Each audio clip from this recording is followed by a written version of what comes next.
Power जानता हूँ मैं। अच्छा, डाल दूंगी पैंट में होलरी, गर्मी में लगेगा जड़ा।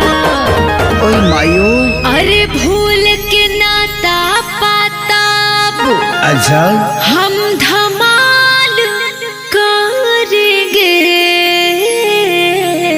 पता बा भूल के नाता पाता बुरा हाल करेंगे। होली में दोनों परानी कमाल करेंगे। होली में मिल के बवाल करेंगे। हाँ हाँ, दोनों परानी कमाल करेंगे। होली में मिल के बवाल करेंगे।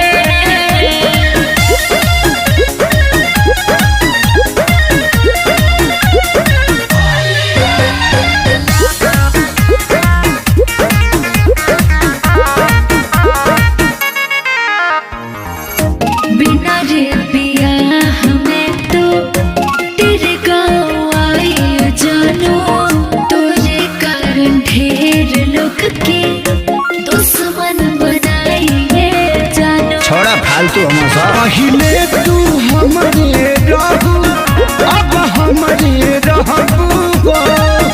यादगार होली ई होई, जिंदगी भर कहू हो।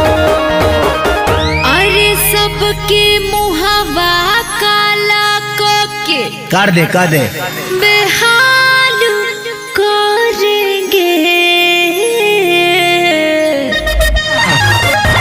सबके मुहावा काला के बेहाल करेंगे।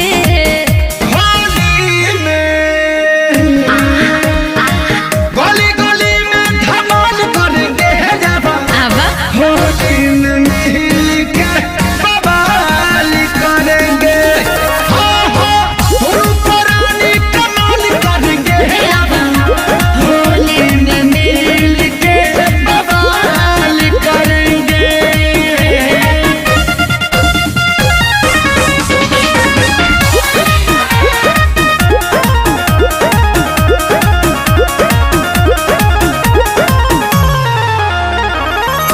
मेरे शहर से तेरा गाँव बड़ी प्यारा है बाबू।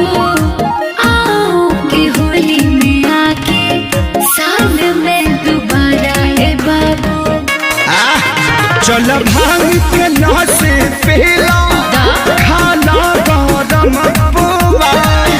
कल भोरे उठी के कहे जो हुआ ठीक हुआ। अरे रे रे रे, ऐसी गलती हम तो कैसे गलती? अरे यही वाली सालों साल करेंगे। चलो मिल के करते हैं। चलो ऐसी गलती